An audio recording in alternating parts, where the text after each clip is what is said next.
Dalam hadis riwayat Imam Bukhari dan Muslim, hadis riwayat siapa? Imam Bukhari dan Muslim meriwayatkan hadis agak panjang dari Nabi yang kita ambil bagian yang kita butuhkan. Bahwasanya setahun itu 12 bulan kata Nabi. Di antara 12 bulan ada 4 bulan haram. Talan mutawaliyah, ada 3 bulan haram berturut-turut. Dzulqa'dah, bulan yang haram pertama Dzulqa'dah, Dzulhijjah dan Muharram. Wa Rajab Mudhar.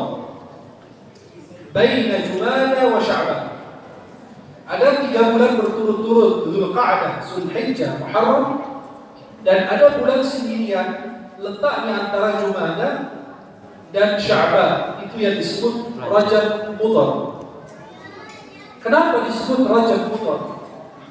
Karena ulama menjelaskan suku bernama Mudhar yang paling memuliakan bulan Rajab sehingga disandarkan ke mereka disebut Rajab Mudhar. Rajab dengan suku tersebut disebut suku Mudhar. Bulan haram ini dianjurkan beramal saleh. Kita fokus pada bulan Rajab. Banyak perdebatan seputar bulan Rajab berkaitan dengan puasa bulan Rajab. Betul? Hampir setiap tahun masyarakat bahas tentang hal demikian. Dan kita akan jelaskan peristiwa-peristiwa yang terjadi dulu di bulan Rajab. Tapi kita memperhatikan puasa di bulan Rajab diperbolehkan tidak? Imam Ahmad ibn Ali ibn Hajar al-Asqalani al-Bisri, beliau itu yang syarah kitab Sahih Bukhari dalam kitab Fathul Bari. Beliau itu mengarang kitab namanya Tabyinul Ajab Fima Warada Fi Fadli Rajab. Kitab ini membahas keutamaan atau riwayat-riwayat hadis Nabi seputar bulan Rajab. Nama kitabnya Tabyinul Ajab, Tabyinul Ajab Fima Warada Fi Fadli Rajab. Beliau mengumpulkan hadis-hadis Nabi seputar bulan Rajab. Ternyata beliau membagikan hadis ini 2 bagian. Ada banyak hadis palsu dan ada banyak hadis lemah, dhaif. Halo? Ya. Jadi beliau mengumpulkan hadis tentang keutamaan Rajab yang diriwayatkan atau diceritakan dalam kitab-kitab tentang bulan Rajab dan keutamaan Rajab, puasa di bulan Rajab, dan yang berkaitan dengan Rajab dikumpulkan dalam satu kitab. Tapi kitab itu dibagikan, hadisnya dibagi 2. Ternyata ada banyak hadis palsu tentang Rajab, seperti ada sungai di surga bagi mereka yang puasa di bulan Rajab akan minum dari sungai itu. Itu hadis palsu. Dan ada banyak hadis lemah. Dan hadis lemah itu menurut ulama hadis terjadi khilafiyah. Perdebatan ulama, bolehkah kita amalkan hadis dhaif ini atau hadis lemah? Jadi khilaf, ada sebagian ulama mengatakan boleh selama tidak disebut hadis sangat lemah, boleh. Dengan syarat-syarat yang lain dibahas oleh ulama hadis. Bukan waktunya kita membahas. Saya orang awam. Biasa setiap tahun kita bertanya, bolehkah puasa di bulan Rajab? Loh, kan hadisnya palsu dan lemah. Bagaimana hukumnya? Apakah saya tetap puasa atau tidak? Ini. Tentang puasa itu termasuk amal saleh, betul enggak? Dan dianjurkan di bulan haram beramal saleh. Kata ulama, termasuk puasa juga itu amal saleh, boleh puasa. Dan ada hadis dari Nabi riwayat Abu Dawud dalam sunan beliau, Nabi bersabda, "Sum minal hurumi watruk." Diulang sampai 3 kali. Puasa di bulan haram dan tinggalkan. Puasa bulan haram tinggalkan. Puasa di bulan haram tinggalkan. Sampai 3 kali. Berarti Nabi bilang boleh puasa di bulan haram. Bulan haram Dzulqa'dah, Dzulhijjah, Muharram, Rajab. Rajab termasuk bulan haram tidak? Bulan haram. Boleh puasa tidak? Boleh, karena Nabi bersabda, puasa di bulan haram dan tinggalkan. Imam Al-Mawardi, ulama mazhab Syafi'i, mengatakan sepakat 4 mazhab fikih, Syafi'i, Maliki, Hambali, Hanafi, bahwa boleh puasa di bulan Rajab. Boleh puasa sebagian dari bulan Rajab. Dan tidak ada satu ulama bilang puasa di bulan Rajab itu bid'ah. Tidak ada. Itu menurut pendapat Imam Al-Mawardi, ulama mazhab Syafi'i. Coba perhatikan. Kalau ada yang mau puasa di bulan Rajab, boleh. Karena puasa termasuk amal soleh dan termasuk daripada hadis Nabi, puasa di bulan haram dan tinggalkan, dan Rajab bulan haram. Para jamaah dimuliakan Allah Subhanahu wa taala. Maka yang menjawab pertanyaan masyarakat harus orang yang berilmu. Harus orang yang sudah baca banyak kitab, bukan satu kitab dibaca kemudian memfonis ini bid'ah, sunnah dan lain. Benar, salah, harus baca banyak kitab. Baru kita mengambil kesimpulan daripada penjelasan para ulama. Ilmu agama ini luas. Kalau antum merasa pintar, ada yang lebih pintar. Kalau ada yang merasa dirinya bodoh, ada yang lebih bodoh dari kita.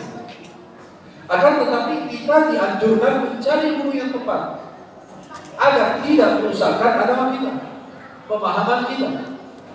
Giliran kita sakit, cari dokter spesialis, betul? Kita sakit perut, kita cari dokter. Kita sakit kepala, cari dokter. Kita cari dokter yang tepat. Tapi kalau untuk urusan agama, gak peduli. Nanya sama siapa aja. Orang bisa baca Yasin, tahlil, tahmid apa, tahlilan apa, udah pintar disebut ustaz. Itu tidak. Bedakan antara orang yang bisa baca Quran dengan orang yang alim dengan Al-Quran. Bedakan antara orang yang bisa baca bahasa Arab sama orang yang paham bahasa Arab. Bedakan antara orang yang kejar tafsir sama orang yang habis Quran. Karena banyak sekali saat ini banyak orang ngajar tafsir tapi dia hafal Quran. Kan gak seimbang. Kalau Anda ngajar tafsir memang hafal Quran. Kalau ada jamaah anaknya, Ustaz, saya mau nanya ayat ini, dalam surat ini ada ayat ini yang artinya ini. Kalau Ustaz yang habis Quran, nyambung dengan ayatnya langsung. Dan kalau dia bisa menjelaskan akan lebih detail. Karena tafsir Quran itu perlu hafalan, perlu bahasa Arab, perlu tajwid, perlu usul fikih, perlu ulum Al-Quran. Jadi perlu banyak hal, ayat makki, ayat madani, ayat duluan, ayat belakangan, nasikh, mansukh, muhkam, mutasyabih. Itu ilmu. Tapi sayang sekali kadang-kadang lihat orang ngajar tafsir, Ustaz, hafal Quran enggak? Terus kenapa belajar tafsir? Kan harus hafal Quran dulu. Masa Anda tidak menguasai Quran jadi guru Quran? Tidak mungkin. Maka kalau kita sebut di Mesir itu qari, pasti hafal Quran 30 juz. Kalau kita sebut di Timur Tengah, qari fulan, pasti 30 juz. Tapi kalau kita di sini, qari itu artinya apa? Yang bacanya bagus. Belum tentu juga bagus bacanya. Masyarakat terpengaruh dari suara, irama. Tapi kita yang dengar tajwid, pusing. Tajwidnya nggak pas. Di mana berhenti, di mana mulai, kurang pas. Maka jadi orang yang belajar tafsir, minimal hafal Quran, minimal paham bahasa Arab. Kadang-kadang guru ngajar tafsir, ketika ngajar guru bahasa Arab nggak bisa. Ini kalau Al-Quran bahasa Arab, bagaimana Anda tidak paham bahasa Arab? Kan nanti kalimat itu bisa dirubah makna. Kalau ada bukan orang yang paham bahasa Arab. Saya ketika baca buku bahasa Indonesia, saya nggak bisa bahasa Indonesia. Bagaimana saya paham maksud dari bahasa itu? Maka para jemaah diberkahi Allah, pada saat kita bertanya kepada guru yang tepat, agar kita tidak bingung. Maka masyarakat setiap acara Isra Mi'raj, puasa Rajab, Maulidah, salat subuh pakai kunut tidak, salat tarawih pakai 23 rakaat atau 11 rakaat, baca Quran kepada orang meninggal, salat 2 rakaat sebelum kita khatib naik mimbar. Itu banyak. Azan pertama hari Jumat, kan ada azan pertama, azan kedua, bolehkah? Itu jadi perdebatan. Kalau kita punya guru yang jelas, dia akan meringkas ilmu, penjelasan ulama semua dikasih kita yang paling mudah. Ini penjelasan ulama. Dan itu harus kita cari yang tepat. Karena kalau kita coba ke dokter yang salah, kita mungkin yang terinfeksi sakit atau penyakit apa atau meninggal. Tapi berkaitan dengan jasad. Berbeda dengan urusan agama. Itu menyangkut urusan dunia dan akhirat. Bukan hanya di dunia kita apes, tapi di akhirat apes lagi. Karena Allah bilang apa? Kamu nggak cari orang yang tepat. Loh, ya Allah saya nggak tahu. Ya, kata Allah. Ini ada ulama, ada majelis MUI, ada ini, ada itu. Semua. Ada majelis ulama Indonesia kan ada ulama-ulama yang jelas ilmunya Ada yang baru kita kenal 2-3 hari yang lalu. Itu akan berbahaya kepada diri kita. Kalau kita punya anak mau jadi hafiz Quran, jangan titip kepada orang yang baca Quran bagus. Titip kepada guru yang hafiz Quran. Karena itu perlu tajwid. Salah baca, anak kita salah dengar. Itu dia hafal begitu, salah seperti itu. Sesuatu yang dihafal susah dirubah. Maka kalau untuk berkaitan dengan puasa di bulan Rajab diperbolehkan. Kenapa? Pertama, karena itu bulan haram, dianjurkan berbanyak amal saleh. Kedua, hadis Nabi berpuasa boleh di bulan haram, termasuk bulan Rajab. Yang ketiga, banyak hadis walaupun sanadnya lemah, boleh kita mengamalkannya di dalam mengerjakan atau puasa Rajab. Tapi jangan iming-imingi orang bahwa dengan puasa hari pertama Anda dapat pahala sekian, atau puasa pada tanggal sekian dapat pahala sekian. Itu tidak ada. Tapi kalau Anda puasa karena ini bulan haram dapat pahala besar, Allah yang Maha mengetahui. Seperti kita puasa Senin Kamis, boleh. Dan Allah yang Maha mengetahui nilai pahala kita atau daripada ibadah kita. Agar tidak membuat masyarakat kita bingung. Ada jamaah bilang, Syekh, boleh tak puasa Rajab? Boleh, foto. Dengan senang hati silakan. Kenapa? Amal soleh, mau ibadah. Saya mau baca banyak Quran di bulan Rajab, boleh foto. Nabi aja banyak puasa di bulan Syaban. Kenapa? Kata Nabi, karena Syaban itu antara Rajab dan Ramadan. Banyak orang melalaikannya. Biasa kalau mau persiapan Ramadan jarang orang puasa. Nabi tidak memberitahukan kapan saja bisa puasa. Nabi puasa Syaban kecuali sedikit. Kenapa? Biar tidak menyerupai puasa bulan Ramadan. Para jemaah yang dimuliakan Allah, bulan Rajab ini memiliki, kata Imam Ibnu Hajar, 18 nama. Berapa nama? Bulan Rajab aja punya 18 nama. Di antara nama bulan Rajab disebut bulan Syahrul Asab. Asab itu tuli. Kenapa Rajab disebut tuli? Pada bulan Rajab tidak terdengar suara pedang. Artinya apa? Peperangan. Karena di stop pada bulan haram tidak ada perbuatan zalim, tidak boleh saling menyerang. Peperangan tidak boleh, kan mereka perang dulu menggunakan pedang. Jadi disebut bulan tuli. Tuli kenapa? Karena dilarang pada saat bulan haram untuk melakukan peperangan. Seperti bulan Muharram, banyak orang yang tidak mau melangsungkan akad nikahnya di bulan Muharram, katanya tidak boleh.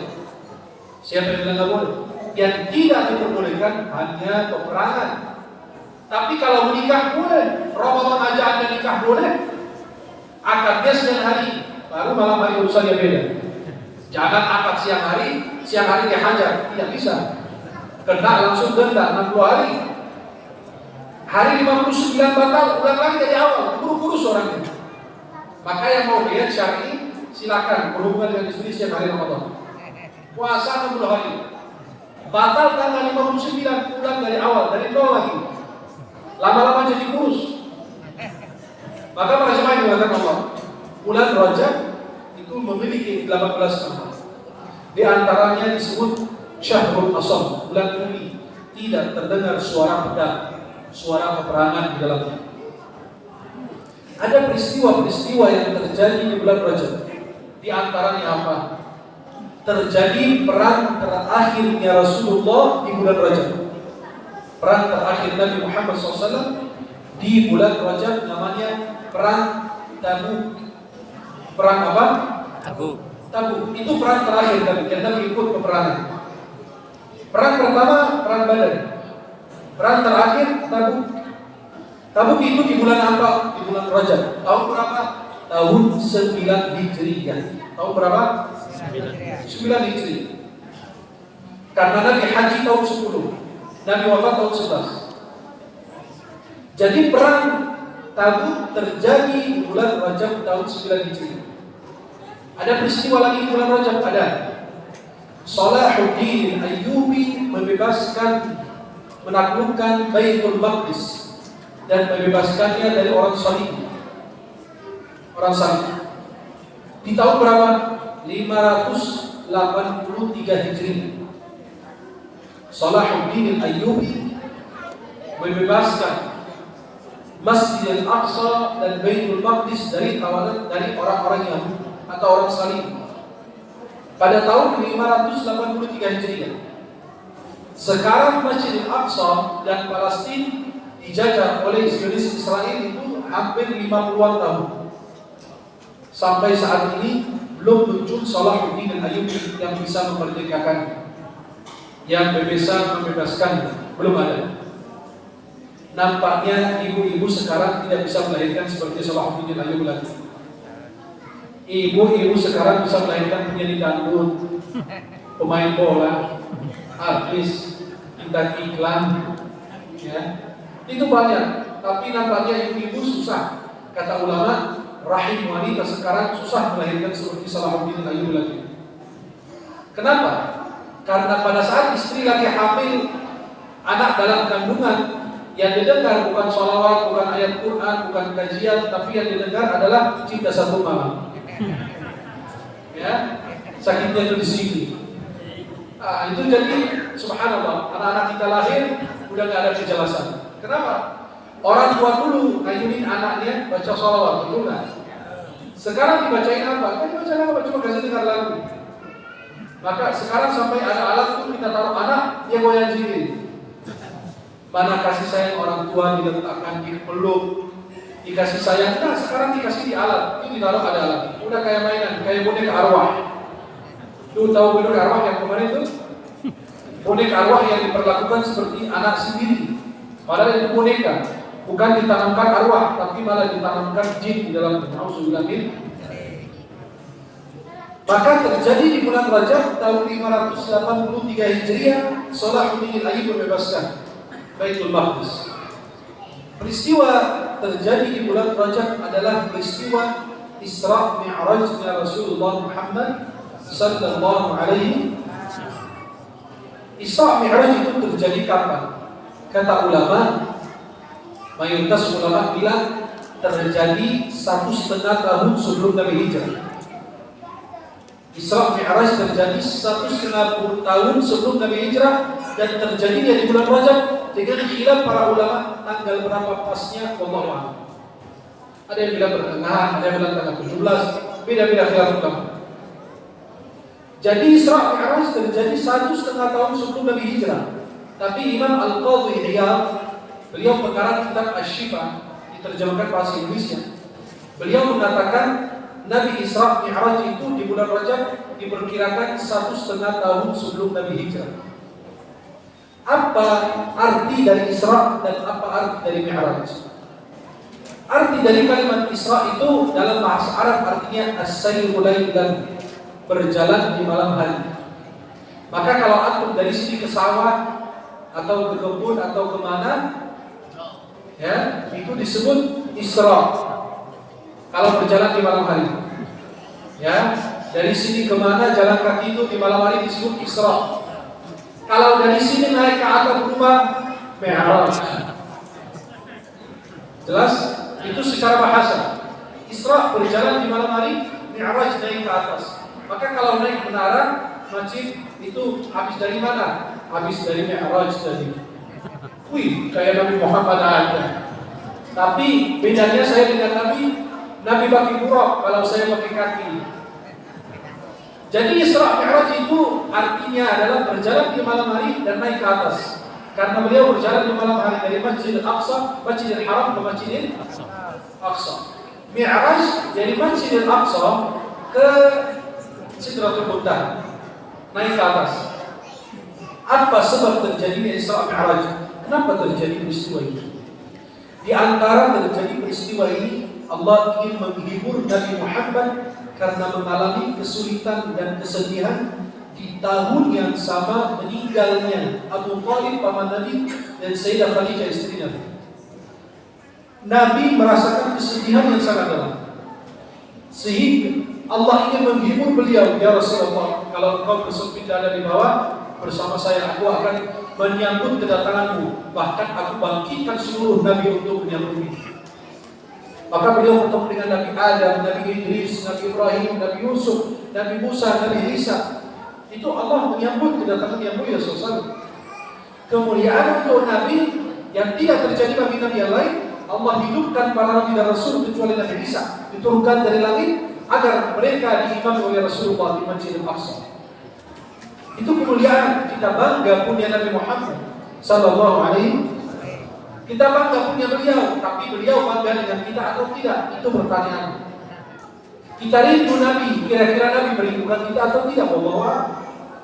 Kita cinta Nabi, apakah Nabi mencintai kita atau tidak? Wallahu a'lam. Harus kita periksa amal ibadah kita, sunnah kita, kecintaan kita kepada yang mulia sallallahu alaihi wasallam. Akhirnya Allah Subhanahu wa taala memperjalankan Nabi Muhammad di malam hari.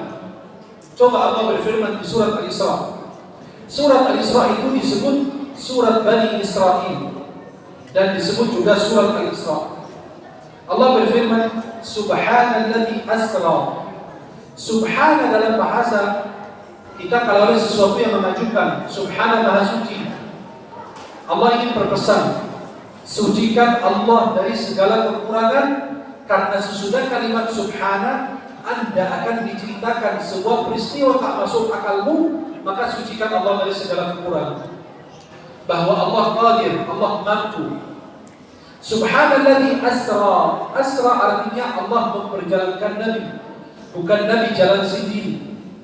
Bi'abdihi, dengan hambanya. Kalau Allah bilang dengan hambanya berarti dengan roh dan jasad. Bukan roh Nabi aja yang naik bergerak ke sana kemari, tidak. Nabi dengan roh dan jasad dalam keadaan terjaga, bukan dalam keadaan tidur.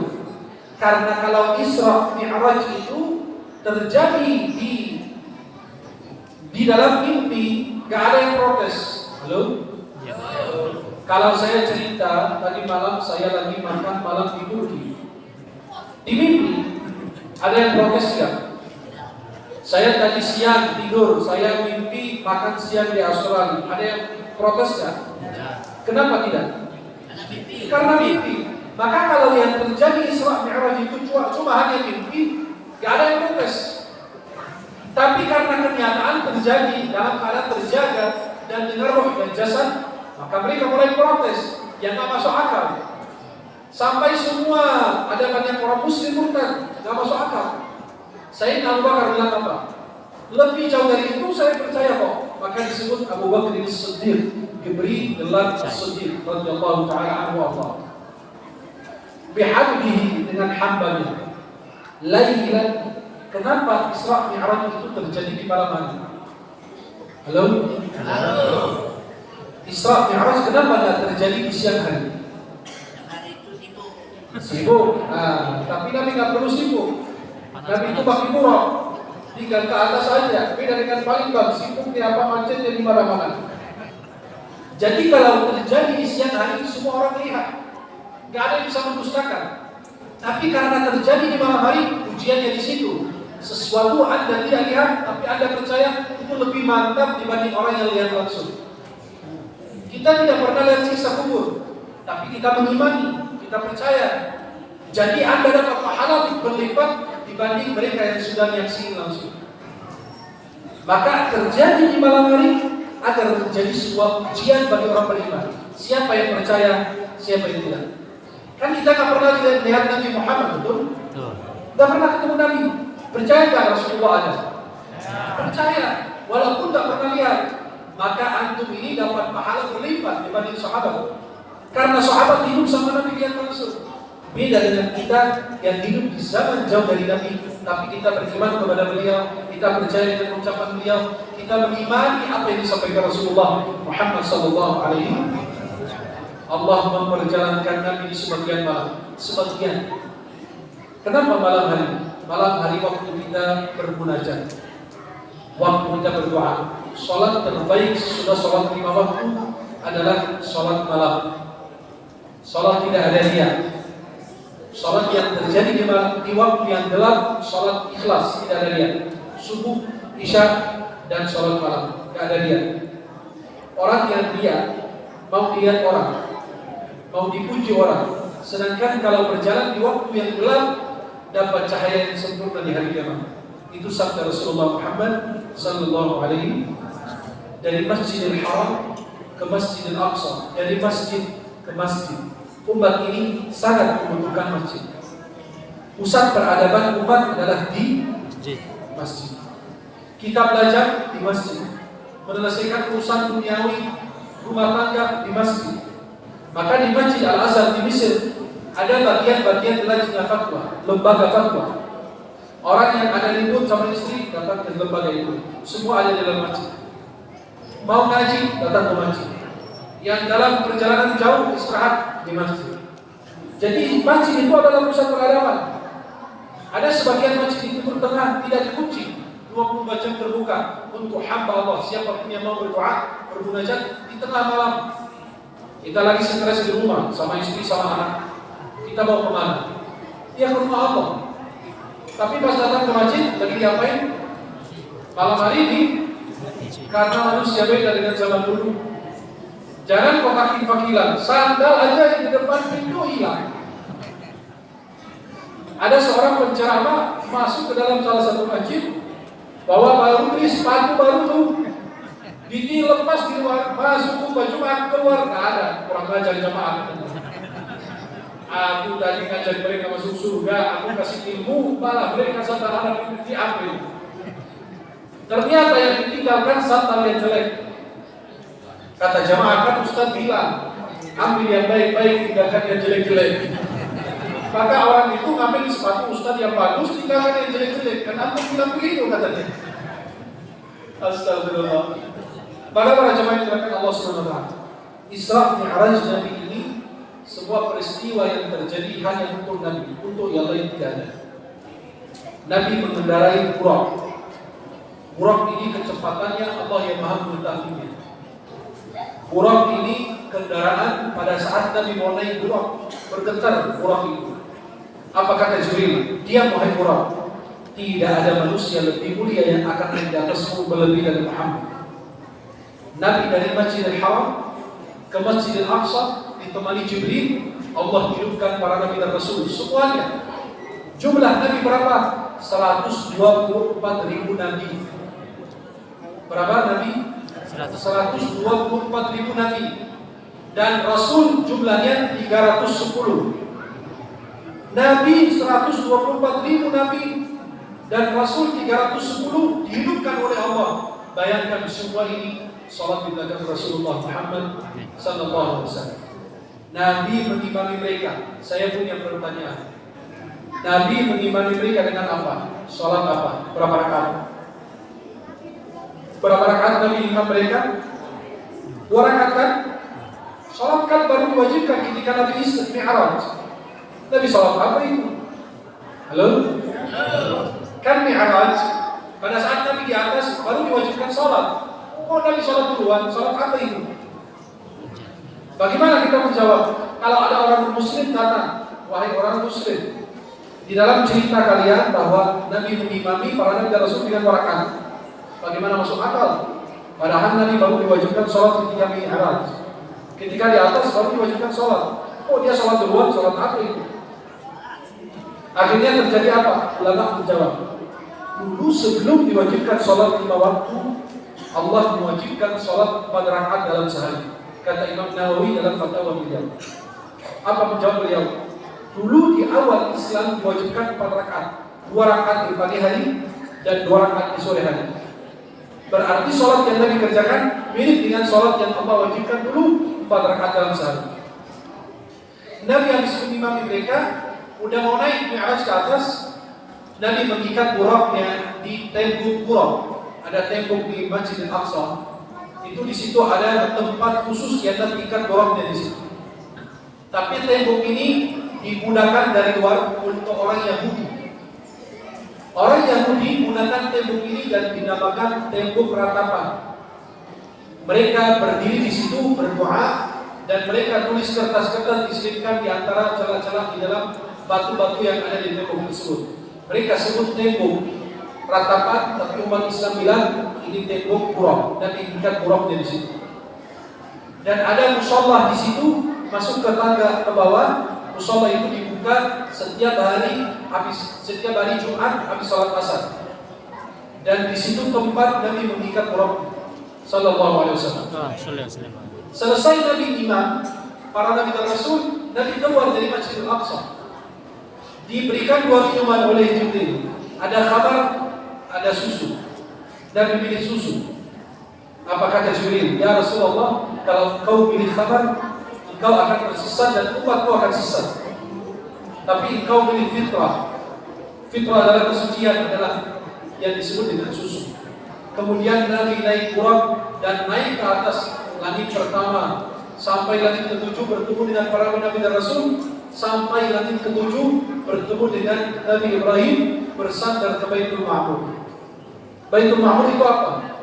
Persis di atas Ka'bah. Kurang lebih seperti Ka'bah, tapi bentuknya seperti apa? Allahu a'lam.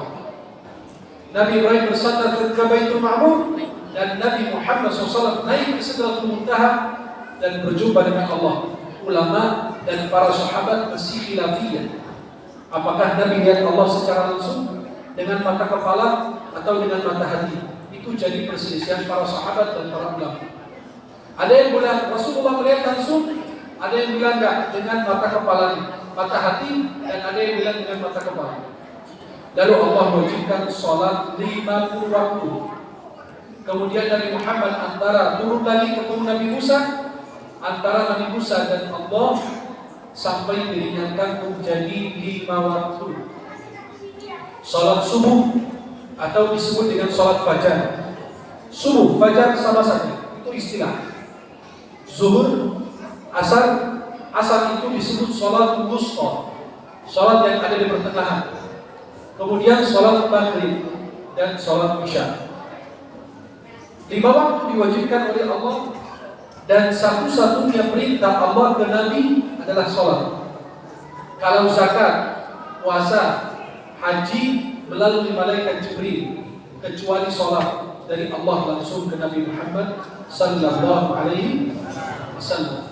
Dan hadiah Rasulullah kepada kita dari perjalanan Isra Mi'raj adalah kita diwajibkan sholat 5 waktu. Maka hadiah Rasulullah wajib kita terima dengan baik, wajib kita jaga dengan baik. Jangan sampai Anda sia-siakan hubungan Anda dengan Allah. Jika hidupmu sedang berantakan, jika hidupmu sedang bermasalah, luruskan sholatmu, perbaikilah sholatmu. Mudah-mudahan Allah perbaiki kehidupan kita. Mudah-mudahan Allah perbaiki sholat kita. Apalagi sebentar lagi kita akan memasuki bulan suci Ramadan.